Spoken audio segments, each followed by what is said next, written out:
नमस्कार. स्वरगंधार आणि Swarda communications and events प्रस्तुत पंचम इन्स्ट्रुमेंटल या कार्यक्रमाला तुम्हा सर्व संगीत रसिकांचं मनपूर्वक स्वागत.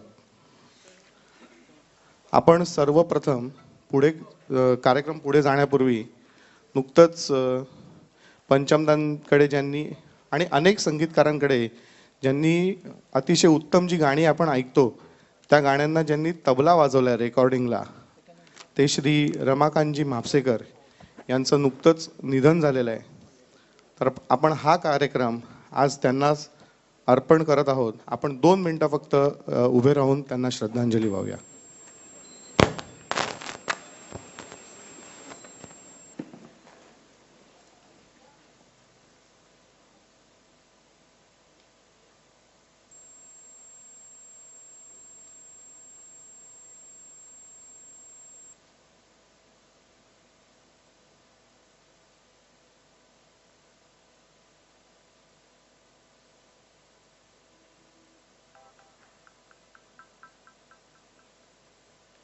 धन्यवाद. कार्यक्रम सुरू करायला जवळजवळ अर्धा तास उशीर झालेला आहे. तुम्हा सर्वांची क्षमा मागतो आणि त्याचबरोबर एक आश्वासन देतो की कुठलंही गाणं कट होणार नाही. पूर्ण कार्यक्रम आम्ही तुमच्या समोर सादर करू. नाही, उशीर एवढ्यासाठीच लागला की ह्या 25 वादकांचा 36 गुण सूर जुळणं गरजेचं होतं, म्हणून तुमच्या समोरच हे सगळं सुरू होतं. पण मला वाटतं आता उत्तम पद्धतीने पहिलं गाणं तुमच्या समोर सादर झालेलं आहे. या गेल्या काही दिवसांमध्ये जेव्हा हा कार्यक्रम आम्ही अनाऊन्स केला तेव्हा असे प्रश्न येत होते की ह्याच्यात गायक कोण आहेत. तर म्हटलं गायक नाही आहेत, हा इन्स्ट्रुमेंटल कार्यक्रम आहे. हा मुळात पचायलाच लोकांना, हा एक्सेप्ट करायलाच बराच काळ गेला. खूप समजवायला लागलं काही लोकांना. तुमच्यापैकी बऱ्याच जणांना कदाचित कुठे दुसरीकडे हा कार्यक्रम आधी ऐकला असेल. स्वरगंधार आणि स्वरदाचा हा पहिलाच प्रयत्न आहे. बघूया आता तो कसा होतोय काय. आमच्यासाठी सुद्धा हे प्रायोगिक तत्वावरच आहे, परंतु मला खात्री आहे की आम्ही जेव्हा हे विथ 25 बेस्ट म्युझिशियन्स असं म्हटलंय तेव्हा हे सगळे जे बेस्ट सगळे जी टीम आहे हे उत्तम पद्धतीने तुमच्यासमोर हा कार्यक्रम सादर करतील. एकदा जोरदार टाळ्या या संपूर्ण वादकांसाठी. आणि दुसरी गोष्ट, आजच्या कार्यक्रमाला निवेदक असा स्वतंत्र वेगळा एक एंटिटी नाही आहे. आज आनंद सहस्रबुद्धे हा स्वतः या गाण्यांविषयी, त्या वाद्यांविषयी, या वादकांविषयी तो बोलेल. पंचमदांनी एखादं वाद्य का वापरलं, कुठे वापरलं आहे हे तो आनंद स्वतः सांगेल. आम्हाला असं वाटलं की एखादा अरेंजर जेव्हा हे सांगेल तर ते अधिक चांगल्या पद्धतीने इन्स्ट्रुमेंटल कार्यक्रमातून ते तुमच्यासारख्या रसिकांपर्यंत पोहोचेल. म्हणून आम्ही आनंदलाच आज निवेदकाची सुद्धा भूमिका पार पाडण्यासाठी इथे सांगितलेलं आहे. आणि दुसरं म्हणजे 2 अरेंजर्स, 2 सध्याचे बेस्ट अरेंजर्स या स्टेज इंडस्ट्रीमधले, एक म्हणजे आमचा अविनाश चंद्रचूड आणि दुसरा आनंद सहस्रबुद्धे, या दोघांनी मिळून हे जे अरेंजिंग केलेलं आहे या संपूर्ण कार्यक्रमाचं, आणि याला युती म्हणतात, ती कशी आहे ती आता तुम्हाला अनुभव येईलच. धन्यवाद. मी पुढची सगळी सूत्र आनंदकडे देतो. थँक्यू.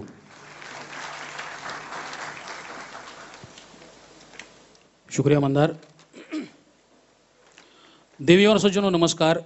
स्वरगंधार तथा स्वरदा कम्युनिकेशंस एंड इवेंट्स द्वारा आयोजित अल्टीमेट मेलोडीज ऑफ पंचम इंस्ट्रूमेंटल इस महफिल में मेरे मित्र अविनाश चंद्रचूड़, हमारे सारे साजिंदे साथी, इन सब के साथ मैं आनंद सहस्रबुद्धे आप सभी पंचम श्रद्धालुओं का हार्दिक स्वागत करता हूँ. आज गीतों और बातों के जरिए हम याद करेंगे उस फनकार को जिसका संगीत अपने समय से कई पीढ़ियाँ आगे था. जिस इंसान की ज़िंदगी का फ़लसफ़ा ये था कि आपकी दौलत भरी जेब न हो लेकिन आपका मोहब्बत भरा दिल होना चाहिए. जिसकी ज़िंदगी का सफ़र शुरू हुआ आर.डी. बर्मन इस नाम से, ख़त्म हुआ आर.डी. बर्मन इस नाम पर.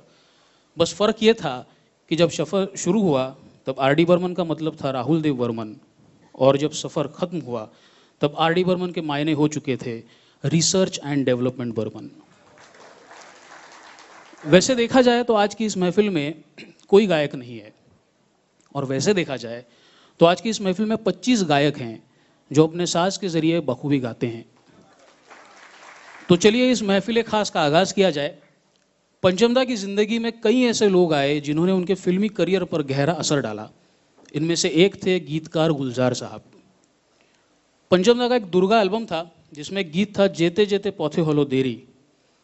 गुलजार साहब को ये धुन इतनी पसंद आई कि उन्होंने अपनी एक फिल्म में इस मीटर पर एक गीत लिख दिया, और सिचुएशन ये थी कि नायक और नायिका लंबे अरसे के बाद एक दूसरे से फिर मिलते हैं। ये फिल्म थी 1975 की आंधी। एक फिल्म मैगजीन ने इस फिल्म का पोस्टर छापा और नीचे एक टैगलाइन लगा दी, see your prime minister on screen. अब नतीजा क्या हुआ? 1975 में रिलीज होने के 26 हफ्ते बाद इस फिल्म को बैन कर दिया गया। उसी दरमियान ऑल इंडिया रेडियो और दूरदर्शन पे किशोरदा के गीत भी बैन हो गए। फिर क्या हुआ? सरकार बदली, और फिर जो फिल्म लोगों से बहुत दूर रखी गई थी उसको सीधे दूरदर्शन पर टेलीकास्ट कर दिया गया। जितने सिनेमा हॉल्स थे सब जगह पर आंधी। ये एक ऐसी फिल्म है कि जिसका नाम आमतौर पर अगर सुना जाए तो हड़बड़ाहट होती है, लेकिन जब ये फिल्म का नाम आता है तो बहुत सुकून महसूस होता है। इस फिल्म में जो गीत हम आपके सामने पेश कर रहे हैं उसमें लिप सिंक नहीं है, नायक नायिका ये गीत गाते नहीं हैं, और ये बात साबित करती है कि साइलेंस स्पीक्स 1000 वर्ड्स। जेके और आरती देवी की खामोशी भरी बातें हैं इस गीत में। इस गीत का इंट्रोडक्शन म्यूजिक जो मुझे महसूस होता है वो मैं आपको जताने जा रहा हूँ। अब पंचमदा का संगीत कैसा था, उनकी क्या सोच थी, ये समझने जितना तो मैं समझदार हूँ नहीं, लेकिन जो मुझे महसूस हुआ वो ये है कि इस गीत की जो इंट्रोडक्शन म्यूज़िक है वो सितार से शुरू होती है। तो मान लीजिए हीरो ये कह रहा है कि भाई मेरे दिल का ये दर्द है, फिर की फ्लूट आती है तो हीरोइन ये कहती है कि भाई मेरा भी यही कुछ कहना है, फिर एक वायलेंस की फ्रेज आती है जो कहती है कि अब जो हो चुका उसको भूल जाओ, अब साथ में आ ही गए हो तो शुरुआत कर लो, और फिर रिदम शुरू होता है। इस नज़रिए से इस गीत के इंट्रोडक्शन म्यूज़िक को सुनिए और इसका लुत्फ उठाइए। ये गीत आपके सामने पेश कर रहे हैं पियानिका पर अविनाश चंद्रचूड़ और सैक्सोफोन पर श्यामराज जी। आइए सुनते हैं फिल्म आंधी का तेरे बिना जिंदगी से कोई। एक अतिशय महत्त्वाची अनाउन्समेंट आहे। कुठल्याही प्रकारचं ऑडिओ किंवा व्हिडिओ रेकॉर्डिंग करू नका। जर आम्हाला इथे दिसलं की व्हिडिओ किंवा ऑडिओ रेकॉर्डिंग होतंय विंगेत उभे असलेल्यांना सुद्धा, तर त्या क्षणी हा कार्यक्रम इथे थांबेल। तेव्हा तुम्ही जे बसलेले आहात तुमची जबाबदारी आहे की आजूबाजूला तुम्ही लक्ष ठेवा की कोणी आपलं या कार्यक्रमाचं ध्वनिमुद्रण किंवा चित्रमुद्रण कोणी करत नाहीये। थँक्यू। सॉरी तुम्हाला इंटरप्ट केलं, आय एम व्हेरी सॉरी।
पंचमदा को शास्त्रीय संगीत में बहुत रुचि थी।